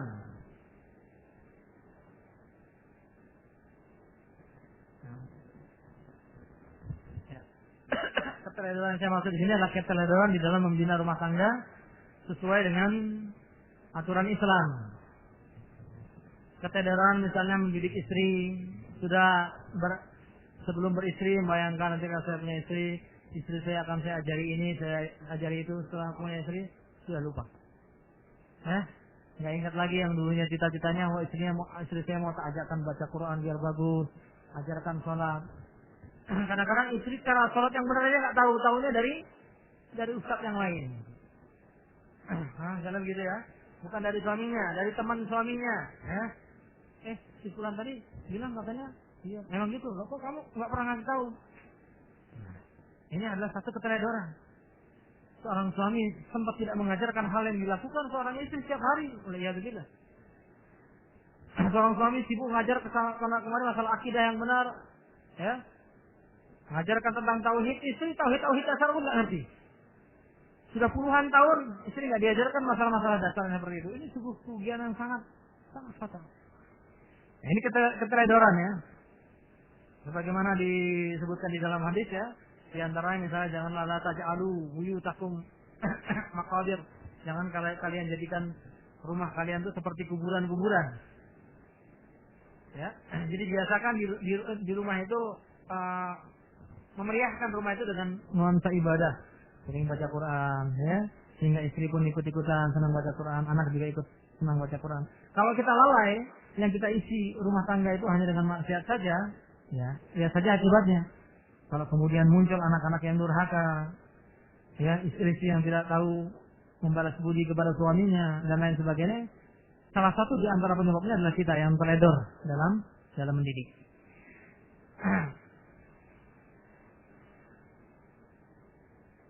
Ya, membiasakan keluarga untuk berzikir itu juga perlu ya. Ya, biasakan. Kalau istri misalnya sedang marah sama suami, coba kamu kalau marah sama saya, coba kamu zikir. Tapi suami harus ngasih contoh. Ya, kalau marah sama istrinya diam, zikir. Subhanallah, subhanallah. Nggak usah dijawab dulu. Istri marah-marah nggak usah dijawab. Zikir saja. Nah, kan. Nanti setelah sudah reda, nah coba kamu kalau marah seperti saya tadi, berzikir. Itu sebuah sikap perhatian yang sangat dalam terhadap kebutuhan seorang istri, tentu kebutuhan akhirat. Jadi harus dicontohkan. Jangan bilang kamu ini kalau marah zikir. Kamu aja kalau marah nggak pernah zikir, ngamuk sana sini kok. Dia akan melihat suaminya. Ketika si suami bisa dijadikan sebagai contoh, tauladan, istri akan mudah mengikuti. Kan begitu. Demikian juga pemberian contoh dan uswah hasanah kepada anak-anak. Kita jangan sampai teledor. Ya. Ketika kita memberikan contoh yang tidak baik terhadap istri, maka anak akan memberikan contoh yang tidak baik juga kepada kita. Contoh perilaku yang saya maksud. Jika kita dengan gampang-gampangnya berkata kasar kepada istri atau istri berkata kasar kepada suami, anak akan menilai. Orang marah ini caranya gini.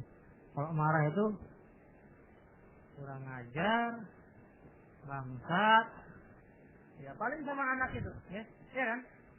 Itu dia apa sama anak, nanti dia sama adiknya marah, wah kurang ajar, wah bangsat, dari bapaknya, dari ibunya, ketika marah. Wah ketika ibu dan bapaknya sering subhanallah dan lain sebagainya, anak juga sedikit-sedikit subhanallah, masya Allah, meskipun kadang-kadang suka salah letak, ya, tinggal kita ngarahkan, oh bukan. Karena kalau orang Indonesia itu kan sering kalau mengamalkan ucapan-ucapan zikir itu tidak salah letak. Itu kasihan sekali umat Islam ya, di Aceh sekarang ini ya, yang terlanda bencana di kantor. Masya Allah, salah itu masya Allah itu bukan tidak untuk itu. Ya kalau bencana itu ucapannya apa? Inna lillahi wa inna ilaihi raji'un. Masya Allah itu untuk sesuatu yang indah, yang bagus. Tapi kalau orang Indonesia biasanya kan asal kaget, masya Allah. Tetangga itu kecelakaan, masya Allah. Itu salah ya, salah. Ini bukan sama-sama, saya sendiri juga karena keterbiasaan itu pernah salah ucap. Nah, itu di Saudi, waktu saya dengarkan radio sama orang Yaman tapi dia lahir di Jeddah.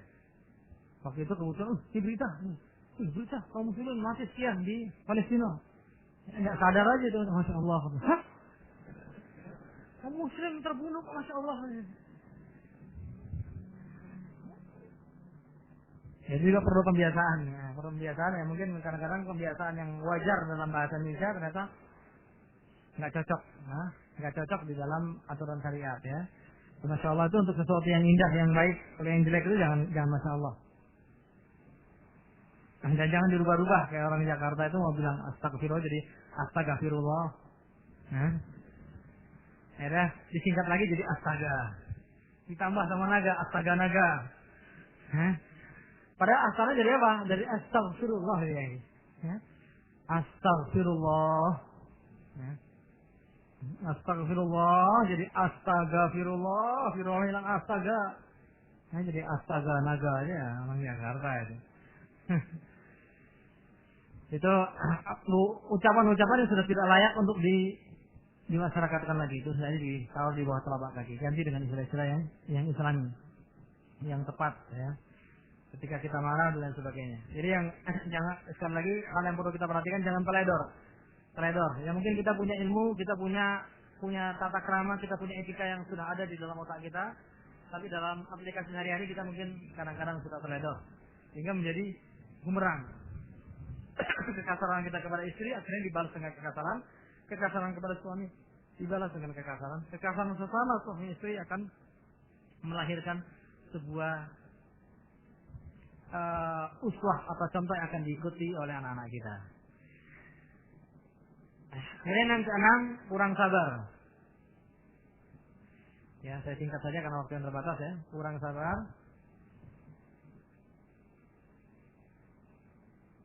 Islam menganjurkan kesabaran, terutama bagi seorang suami yang mau membina seorang istri.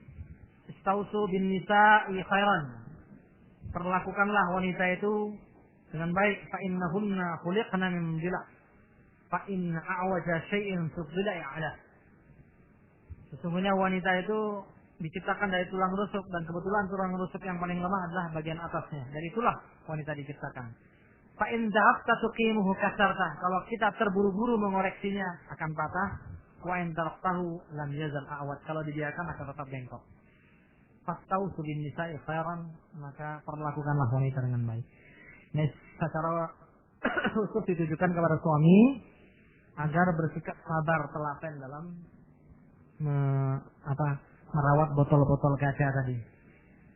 Ya, demikian juga seorang wanita dalam menghadapi seorang suami juga diperlukan kesabaran ya.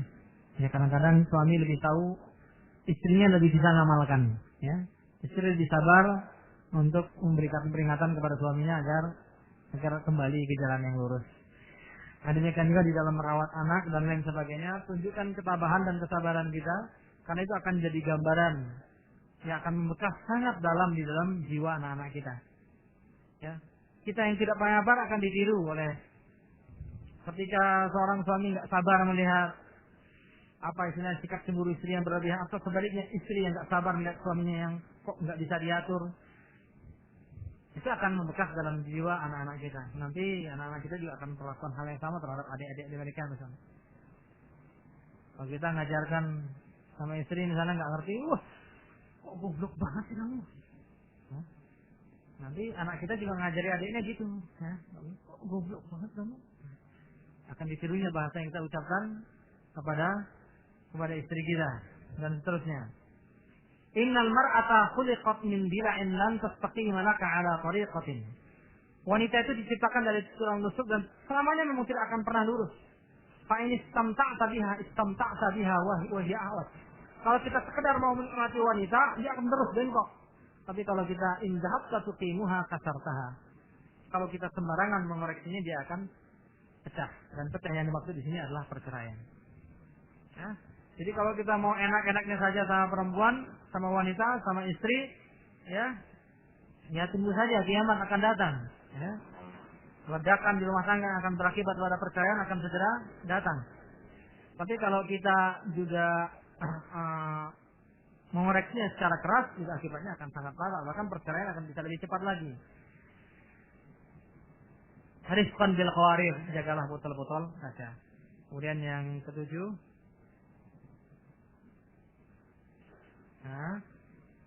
gampang marah.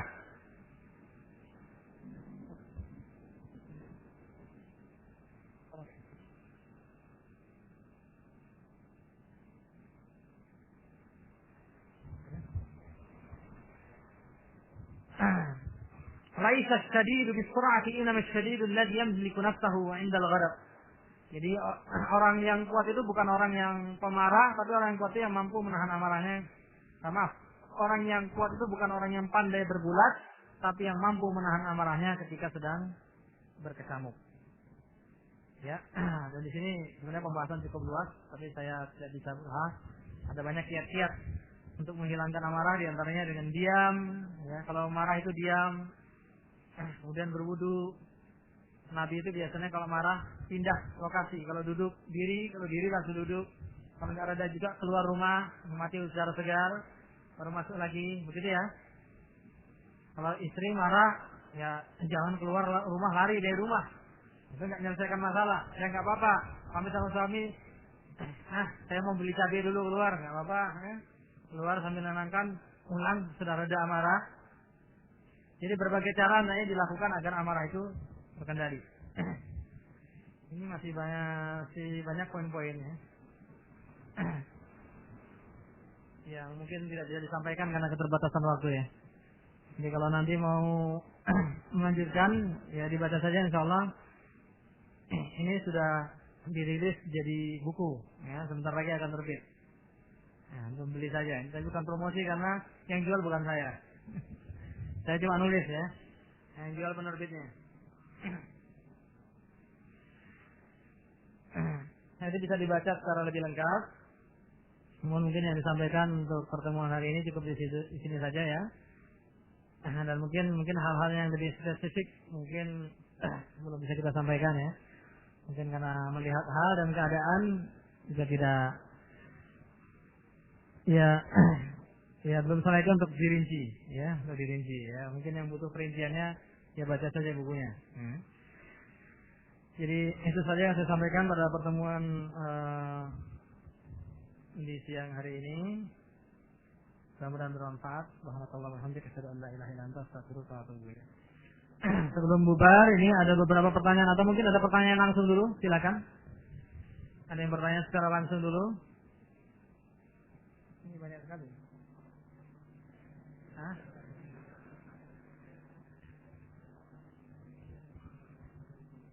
Ya, ini saya bawa ya, nanti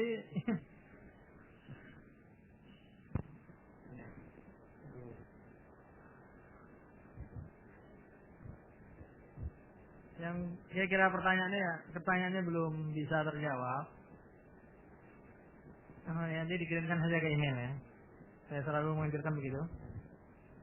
Mungkin saya lebih banyak waktu uang untuk menjawab ya di internet. Ya kalau berhubungan dengan rumah tangga bisa dikirimkan ke Sutra Kita Plaza.com ya. Sutra Kita Plaza.com. Sutra Kita langsung saja ya. Sutra Kita @keong ya @plaza.com. Kalau mau lebih pribadi, maksudnya lebih pribadi tapi bukan berhubungan dengan rumah tangga ya, email saya. Tapi ini juga apa-apa. Ini memang umum saja. Semuanya bisa. Masalah-masalah yang lain juga lagi di masalah. Kirimkan ke sini kan ini langsung masuknya ke saya. Langsung masuknya ke saya. Ini ada beberapa pertanyaan ya. Ini ada pertanyaan, ada unik sedikit ini. Bagaimana hukumnya memarahi suami? Bayangin kalau marah-marah itu gini-gini ya. Ya, marah itu apabila didasari karena Allah Subhanahu wa taala tidaklah haram kepada siapapun kemarahan itu diungkapkan. Kepada orang tua pun enggak apa-apa. Yang perlu dijaga hendaknya adab dalam marah tersebut. Kalau marah itu karena Allah Subhanahu wa taala, tentu marah itu akan dikontrol dengan sampai misalnya mengucapkan kata-kata kasar, tidak dengan nada yang tinggi. Tapi menunjukkan kemarahan kalau seseorang itu melakukan perbuatan-perbuatan yang melanggar hukum Allah, itu merupakan tuntutan dalam syariat. Orang dalam perkara biasa saja seorang marah itu juga tidak tercela, asal marah itu tidak dilampiaskan. Ketika suatu saat Nabi sedang tiduran, kemudian ada sahabat berjalan menginjak kakinya. Nabi bersabda, Ana waladu mura'atin ta'kulul qadid. Sesungguhnya aku anak seorang wanita yang juga makan dendeng. Maksudnya saya juga manusia biasa. Ibu saya juga makan makanan seperti makanan kalian. Saya juga bisa marah seperti kalian marah. Apalagi kalau seandainya marahnya itu sifatnya marah yang karena berhubungan dengan din, agama. Ya, boleh saja seorang istri marah kepada suami, tapi sekarang tinggal bentuk pelampiasan amarahnya itu yang bagaimana. Ya, tentunya dengan kata-kata yang baik, dengan kata-kata yang tetap santun, ya. Misalnya melihat suaminya ya melakukan pelanggaran, maksiat dan lain sebagainya ya. Yang hal-hal yang diharamkan oleh Allah Subhanahu wa taala, seorang ini gimana? Ini enggak boleh, ini jalan-jalan dengan kata-kata yang baik. Kan Mas sendiri pernah bilang ini haram segala macam gini-gini. Nah, itu tidak jadi masalah ya. Jadi bukan yang tidak bolehnya bukan marahnya, tapi yang tidak bolehnya adalah melampiaskan amarahnya dengan cara yang tidak dibolehkan oleh Islam. Karena marah itu kondisi hati. Melarang orang marah sama dengan melarang orang sedih. Sama dengan melarang orang gembira. Itu nggak ada yang bisa dilarang semua itu. Ya. Semua orang marah yang nggak bisa dilarang marah. Yang dianjurkan dalam Islam adalah menahan gejolak amarah. Agar amarah itu reda, ya. Kemudian kita tidak sampai melakukan perbuatan-perbuatan yang diharamkan. Jadi boleh-boleh saja ya, si marah. Cuman jangan marah seperti bayangan saya tadi ya kalau marahin suami. Nah, seperti marahin anak atau marahin orang yang di bawah dia dengan kata-kata yang kasar. Yang seperti itu jelas tidak pantas. Ya ini tidak apa ya. Jadi masalah. Kemudian apa hukum KB? Ya, masalah hukum. Betul. Kalau yang dimaksud dengan KB adalah tanzimun nasal, pengaturan kelahiran, itu tidak jadi masalah. Ya, bila itu memang diperlukan tidak jadi masalah, tapi gunakanlah cara yang terbaik, yang paling terlepas dari kontroversial di kalangan para ulama. Mampu menggunakan azal, gunakanlah azal. Ya. Itu dengan menumpahkan sperma di luar rahim. Nah, itu cara yang tidak kontroversial untuk waktu-waktu yang dibutuhkan gitu loh. Meskipun ada juga perbedaan pendapat ulama berkaitan dengan masalah azal ini, apakah ada larangan dalam kondisi-kondisi khusus, tapi insya Allah tidak terlalu pelik persoalannya. Adapun dengan alat kontrasepsi yang lain, masih banyak hal yang perlu dibicarakan. Bukan saatnya di sini untuk dibahas secara tuntas. Ini jelas coba kalau jadi dihindari semua itu. Ya gunakan dengan cara yang wajar saja, dengan tanggal atau menggunakan azal dan lain sebagainya. Ya, kalau tujuannya adalah untuk membatasi, untuk tanzim, ya untuk mengatur kelahiran itu tidak jadi masalah. Tapi kalau yang dimaksudkan adalah tahdidun nasl, memberhentikan kelahiran itu yang tidak boleh. Ini juga sudah dibahas panjang lebar semenjak dahulu ya, dari zaman Ibnu Taimiyah. Ibnu Taimiyah punya risalah membahas tentang masalah tahdidun nasl. Jadi sudah semenjak dahulu sudah ada itu programnya. Ya. Jadi kalau membatasi atau memberhentikan sama sekali jelas itu tidak diperbolehkan, karena tujuan menikah dalam Islam adalah untuk memperbanyak keturunan. Ya. Kalau hukumnya, yang pertanyaan kedua bagaimana hukum poligami? Ya. Hukum poligami itu sama dengan hukum nikah. Ya. Bisa menjadi sunnah, bisa menjadi makruh, bisa jadi haram, bisa jadi wajib, sama dengan nikah. Ketika seorang laki-laki membutuhkan, dia tingkat kebutuhannya. Kalau tingkat kebutuhannya masih bisa ditolerir, ya mungkin saja sunnah, mubah, kemudian sunnah. Kalau sampai menyebabkan dia bisa terjerumus kepada yang haram kalau tidak poligami, ya dia wajib untuk berpoligami. Ya, jadi semuanya itu hukum poligami ya hukum nikah. Ya, kalau berpoligami itu hanya sekedar tanpa perhitungan, ya. Hanya sekedar apa istilahnya memuaskan hawa nafsu saja. Kalau poligami dengan maksudnya untuk apa istilahnya melampiaskan nafsu, kita katakan tidak salah. Ya. Karena tujuan menikah salah satu diantaranya adalah melampiaskan nafsu, agar nafsu itu terlampiaskan dengan cara yang halal. Jadi salah orang yang mengatakan dia itu poligami karena mau melampiaskan nafsu, tidak salah. Tapi kalau tujuannya hanya itu saja, ya tanpa perhitungan yang matang, ya misalnya dengan istilahnya memberikan pengertian kepada istri yang pertama agar dia bisa menerima dan sebagainya, secara kacau balau dilaksanakan, jelas itu tidaklah baik. Ya. Bahkan apabila dengan tujuan untuk menyakiti istri bisa haram. Gara-gara marah sama istri, tak kawin lagi aja. Ini haram hukumnya karena tujuan poligami hanya untuk menyakiti istri. Dia bergantung, ya. Tapi yang jelas yang namanya poligami itu adalah seperti hukum menikah gitu. Hanya saja sedikit yang membedakan ketika seorang sudah menikah, dia sudah mendapatkan salah satu jalan untuk memenuhi kebutuhan biologisnya.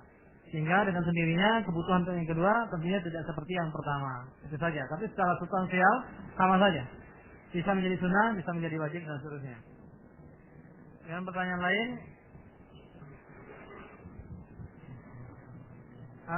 ada orang mau nikah tapi belum diizinkan sama orang tua.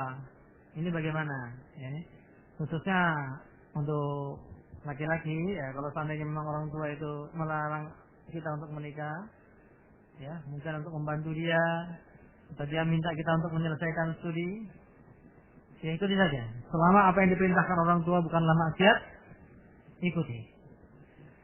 Karena menikah itu juga hukumnya bisa berlainan. Tapi kalau suatu saat tuntutan nikah itu sudah sampai kepada tingkat wajib, ini lain perkara. Di mana seorang itu kalau nggak nikah pasti dia akan terjerumus kepada yang haram, maka jelas dia harus berjibaku untuk memberikan pengertian kepada orang tua. Kalau seandainya tidak diizinkan juga ya, kalau sampai tidak menjerumuskan kepada yang haram, dia tetap harus menikah. Tapi kalau dia masih bisa mengantisipasi, saya masih bisa tahan untuk tidak menikah, ikutilah apa kemauan orang tua sambil tetap memberikan pengertian. Ya, Pak, Bu, saya betulnya mau menikah. Saya khawatir nanti kalau nggak menikah juga nanti saya terjerumus gini. Apa Ibu senang anaknya itu kan maksiat begini dan sebagainya.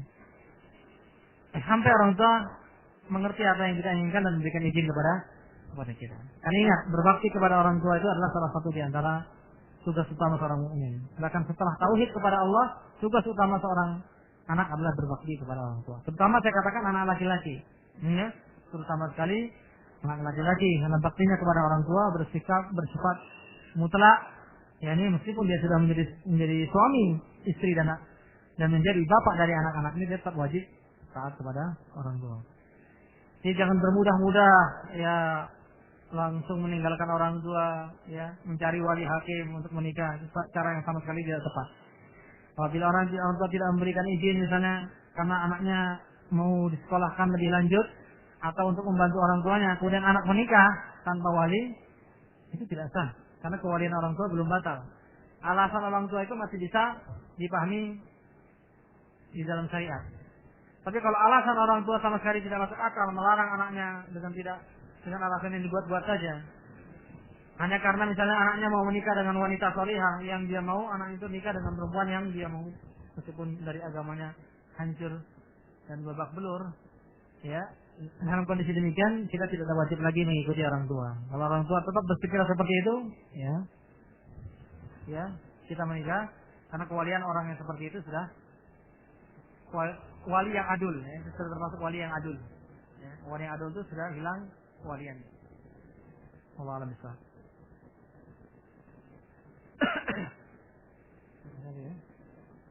Ada pertanyaan lagi?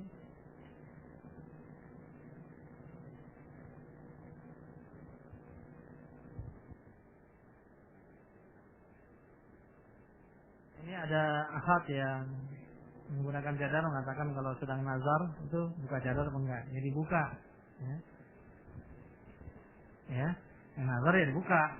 Ya, kalau untuk nazar, ya untuk nazar itu untuk mengenal wanita yang akan dinikah, yang akan dinikahi. Bahkan lebih daripada itu pun, ya untuk pendapat yang benar sampai melepas kerudung pun itu enggak jadi masalah.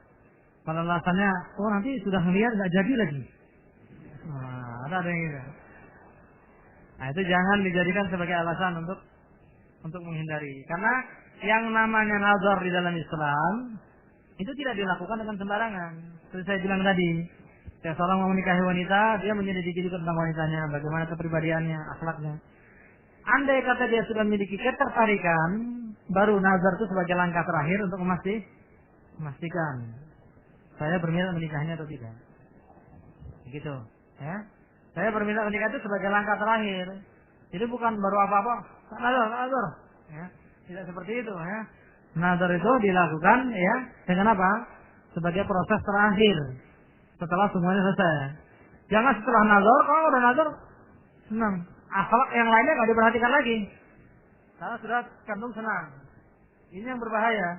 Tolak ukurnya tidak lagi kepada agama. Saya perhatikan dulu agamanya bagus, agamanya bagus. Saya senang dengan kepribadiannya. Begini. Tinggal melihat, oh saya mau, oh ternyata saya kurang suka. Berarti tidak jadi. Itu berarti prosesnya sudah proses terakhir. Hal ini tidak akan membawa mudarat apa-apa. Ya.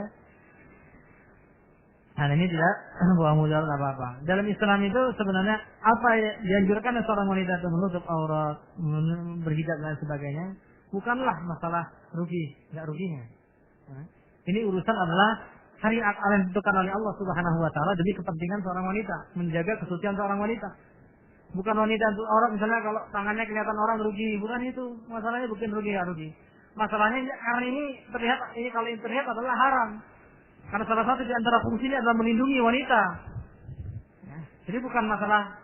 Jadi itu tidak boleh dijadikan sebagai ini ya, sebagai alasan seorang wanita tidak mau dinazar. Kalau nggak dinazar nanti bagaimana orang bisa tahu, ya, bisa tahu dan bisa mengetahui dia tertarik seorang wanita atau tidak. Ya, jadi tidak ya, jadi sebab dianjurkan untuk ya membuka bahkan syahada dan juga bila diperlukan bahkan membuka ya nih jilbab atau yang lainnya tergantung menjadi keinginan orang yang menazar ini. Tapi dengan catatan ya sekali lagi nazar itu betul-betul merupakan proses terakhir. Jadi bukan main-main. Nazar itu bukanlah untuk memuaskan nafsu syahwat. Nazar itu semata-mata adalah untuk memastikan ya ma yad'u ila nikahiha atau tidak. Allah a'lam bishawab.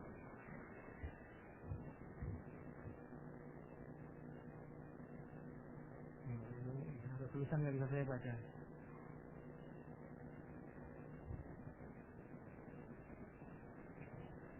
Ini ada pertanyaan satu orang, tapi pertanyaannya 5. Ini terpaksa nggak bisa semuanya ya. Dia menjelaskan tentang dalam Islam konsep jodoh di tangan Allah itu bagaimana. Ini konsep jodoh, konsep takdir, konsep rezeki sama. Itu sama semua. Kita semuanya sadar ya. Wah, segalanya itu sudah ditakdirkan oleh Allah Subhanahu wa taala. Dengan memahami takdir yang semacam itu akan muncul ketentraman jiwa kita, ya. Jadi keimanan kepada takdir itu munculkan ketentraman. Munculkan kebahagiaan di dalam diri kita. Semua kita juga tahu. Ya. Kalau istilah kasar saya, kalau nasi itu nggak disuapkan ke mulut, kita juga tetap akan dalam keadaan lapar. Itu nggak perlu diajarin kan.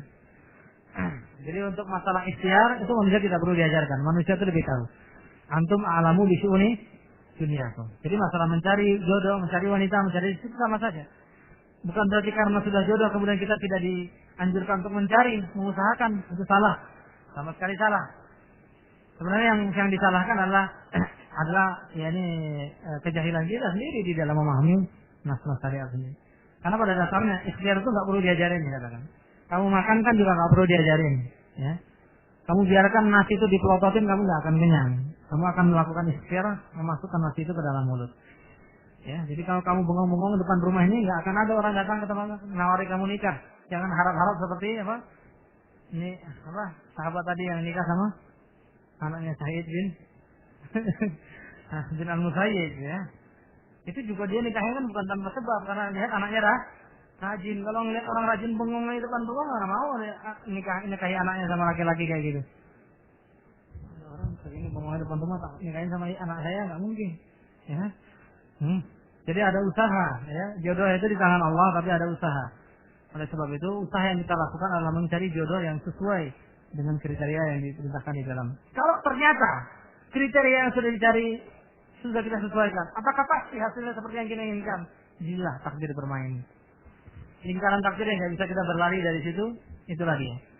Orang yang berusaha nyari istri salihah apa pasti dapat istri salihah? Pasti? Enggak kan? Orang yang nyari istri bandel bisa jadi nggak sengaja dapat istri salihah kan? Ya. Nyari istri yang bandel tiba-tiba istrinya taubat, ngaji, jadi istri yang salihah. Ya. Nyari istri yang dianggap saleh ternyata tidak salihah juga banyak. Jadi usaha kita itu sebatas apa yang kita mampu saja. Hasilnya itu akan ditentukan oleh Allah Subhanahu wa taala. Demikian juga sebaliknya. Menganggap suaminya itu saleh, penampilannya baik, sering ngaji, sudah nikah baru ketahuan segala belang suaminya. Rupanya suami saya gini, jauh dari bayangan saya. Nah, bila pasangan tidak seindah yang kita harapkan, itulah jadinya, ya. Keindahan itu akan menimbulkan penyesalan. Tapi itu takdir, ya. Kita bukan dituntut untuk apa istilahnya mencari takdir, tapi kita dituntut untuk berikhtiar, ya. Berarti satu ini. Yang 12, mungkin 1-2 pertanyaan lagi. Bagaimana sikap seorang suami yang memiliki istri yang sangat pencemburu, yang mengatakan lebih baik cerai daripada dimadu?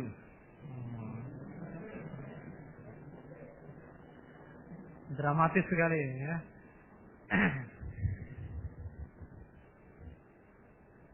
Itu karena si istri tidak tahu mana yang lebih baik. Makanya saya katakan lebih baik, saya sering nyalahkan orang katakan lebih baik. Kamu belum tahu lebih baik. Baik yang enggak baiknya itu yang menentukan Allah. Asa an takrahu syai'an wa huwa khairul lakum. Asa an tuhibbu syai'an wa huwa syarrul lakum. Kadang-kadang kita senang sesuatu, tapi dia baik kita. Kadang-kadang kita benci, kadang-kadang kita senang ternyata jelek. Kadang-kadang kita benci ternyata baik. Jadi ketika seorang istri mendengar suaminya ngobrol-ngobrol masalah poligami, ini belum mau poligami, baru ngobrol-ngobrol saja, masuk kamar, awas poligami tak minta cerai. Saya lebih baik minta cerai. Kata lebih baiknya ini itu yang tidak benar. Ya, menurut dia, yang mungkin lebih tepatnya yang lebih saya senengin bukan yang lebih baik. Ya, karena baik atau tidaknya yang tahu itu Allah Subhanahu Wa Taala. Karena kalau seorang suami itu sudah membutuhkan seorang istri yang lebih dari satu, berdasarkan tuntutan yang tidak harus dilaksanakan, itu tidak akan menjadi lebih buruk bagi istrinya.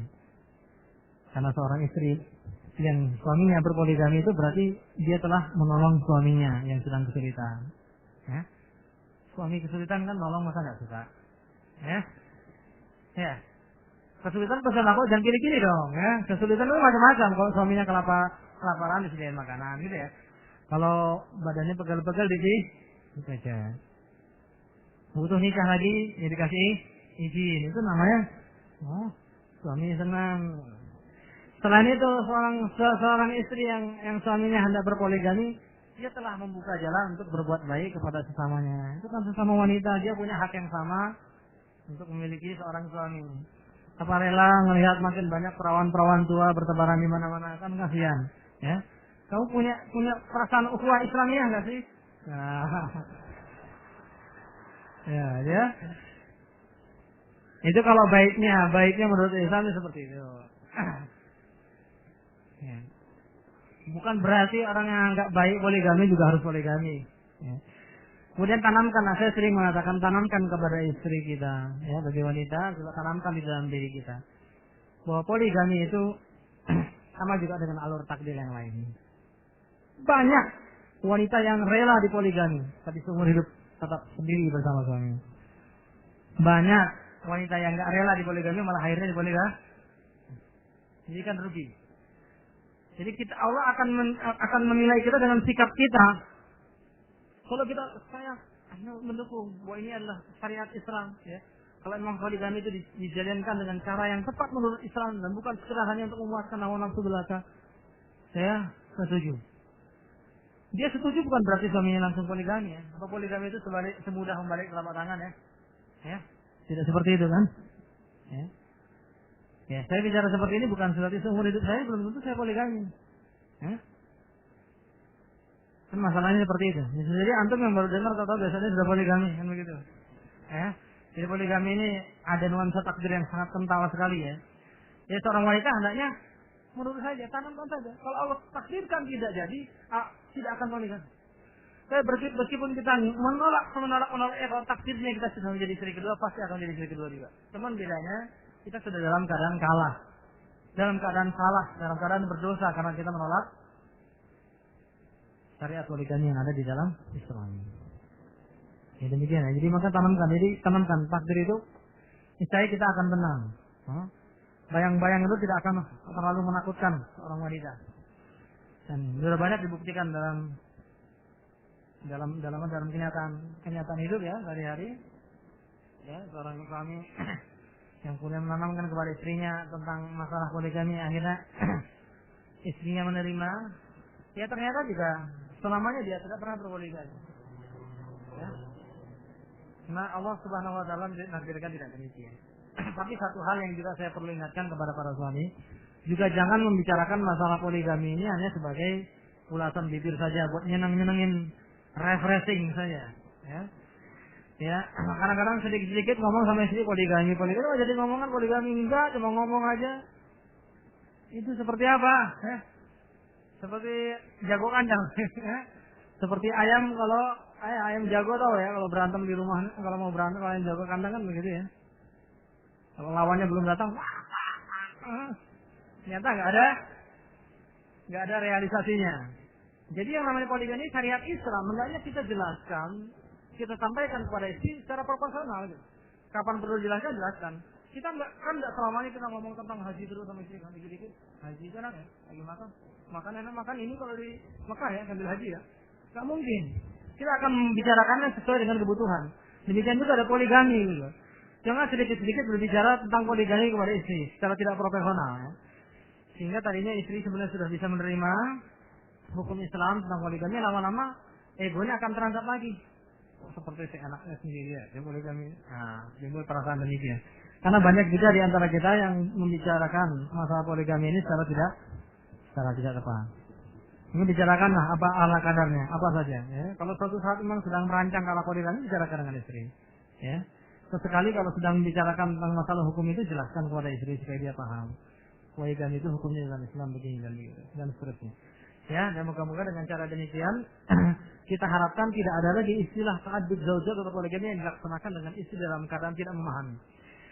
Coba buat ini membuat suasana supaya lebih tenang. Yang harus dipahamkan tentang poligami ternyata juga bukan cuma istri, mertua juga kadang-kadang perlu dipahamkan tentang poligami. Orang tua juga, gitu ya. Ada istri yang sudah siap sekali, orang tuanya nggak siap. Ya. Boleh jangan, anak saya jangan madu. Kalau madu lebih tinggal di rumah saya aja. Kamu sama istri kedua kamu aja. Ya. Di sana begitu. Jadi perlu wawasan tentang poligami ini juga harus disebarkan. Orang tua juga harus paham bahwa dalam Islam itu sebenarnya poligami tidak sejelek seperti di pandangan masyarakat umum. Ya, punya tujuan yang mulia di dalam Islam. Jadi kan perlu disosialisasikan terlebih dahulu. Jangan tiba-tiba tahu sudah poligami, istri kaget, mertua kaget, orang tua kaget. Ya, sangatlah beruntung kalau memiliki orang tua yang justru mendorong anaknya. Ya, mungkin belum pernah merasakan orang tua dengan misal poligami, mungkin belum pernah merasakan. Ya, saya pernah. Ya, saya ini yang nggak maju. Ya, saya ini yang sampai sekarang belum poligami. Ya, saya didorong mertua untuk poligami. Ya, itu suatu kenikmatan saya katakan. Ya. Kalau kamu melaksanakan sunnah ini, saya yang paling depan. Itu kata mertua saya. Ya. Jadi satu kebahagiaan sekali. Tapi mendapatkan orang tua atau mertua yang seperti itu kan susah sekali. Ya. Ya, mendapatkan seperti itu ya umumnya kita perlu mensosialisasikan ya pemahaman tentang poligami itu, karena umumnya orang sekarang itu memandang poligami sedemikian jeleknya gitu. Padahal realitas membuktikan sekarang wanita yang di atas 30 tahun di Indonesia itu ini sudah terlalu banyak sekali ya. Kalau antum hadir di setiap kampung, antum pasti lihat beberapa orang wanita yang berumur 30 tahun ke atas belum menikah. Sekarang ini sangat disayangkan sekali ya.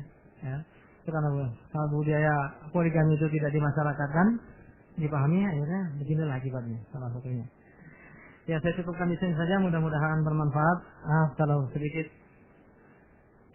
pembicaraan terluaskan ya kepada poin-poin yang mungkin tidak 100% kita harapkan atau diharapkan oleh yang hadir di sini. Saya mudah-mudahan setelah yang pandang tentang hak-hak suami istri dan kehidupan rumah tangga yang disampaikan pada pertemuan di siang hari ini bisa bermanfaat bagi kita sekalian. Selebihnya saya mohon maaf atas segala kekurangan dan segala kebaikan yang saya sampaikan di dalam majelis ini semata-mata karena pertolongan dan hidayah serta taufik dari Allah Subhanahu wa taala. Mudah-mudahan Allah Subhanahu wa taala menjadikan kita orang-orang yang bisa mengarungi kehidupan berumah tangga dengan keridhaannya, mendapatkan kehidupan yang multi bahagia di dunia dan di akhirat. Cukup di sini saja.